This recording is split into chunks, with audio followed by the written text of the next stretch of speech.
একযোগে ইরানের ৩০টি জ্বালানি স্থাপনায় হামলা চালিয়েছে যুক্তরাষ্ট্র ইসরায়েল যৌথ বাহিনী। টানা নবম দিনের অভিযানে টার্গেট হয়েছে বিমানবন্দর, পরিবহন ডিপো। ধ্বংস করা হয়েছে গুরুত্বপূর্ণ বেশ কয়েকটি পানি শোধনাগার। এমন পরিস্থিতিতে মার্কিন প্রেসিডেন্ট ডোনাল্ড ট্রাম্পের হুঁশিয়ারি, ইরানের সেনাবাহিনী আর শীর্ষ নেতাদের সম্পূর্ণ নির্মূল না করা অবধি হামলা বন্ধ করবে না যৌথ বাহিনী। আধুনিকতায় পরিবেশ বান্ধব গ্রেট ওয়াল সেরামিক। দাও দাও করে জ্বলছে তেহরানের আগদা সিয়ে জ্বালানি ডিপো। ইসরায়েলি বোমা হামলায় ব্যাপক ক্ষতিগ্রস্ত হয়েছে স্থাপনাটি। টানা ৯ দিন ধরে এভাবেই জ্বলছে ইরানের রাজধানী।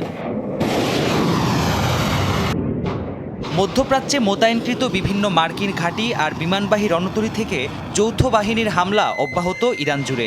এরই মধ্যে দেশটির অর্থনীতির মেরুদণ্ড জ্বালানি শিল্পকে ধ্বংসে উঠে পড়ে লেগেছে তারা। দেশটির কমপক্ষে ৩০টি জ্বালানি স্থাপনায় হামলা চালিয়েছে যৌথ বাহিনী। এসব স্থাপনা থেকে নির্গত বিষাক্ত ধোঁয়া ছড়িয়ে পড়েছে আশপাশের বিশাল এলাকায়। হামলায় ক্ষতিগ্রস্ত কুডস ফোর্সের অন্তত 17টি যুদ্ধবিমান। একই সাথে ইরানের বিভিন্ন সামরিক আর বিমান ঘাঁটি লক্ষ্য করেও হামলা হয়েছে।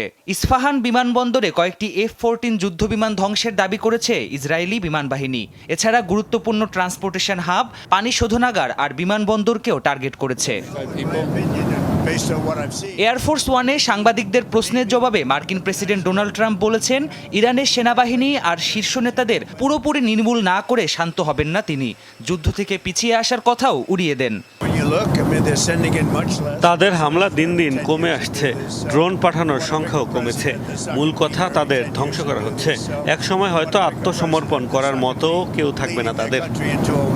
মানবাধিকার সংস্থা রেড ক্রিসেন্টের দাবি, এরই মাঝে ইরানের ৬,৫০০-এরও বেশি বেসামরিক স্থাপনায় হামলা চালিয়েছে মার্কিন ইসরায়েল যৌথ বাহিনী। প্রাণপ্রতিম কুণ্ডু, যমুনা নিউজ।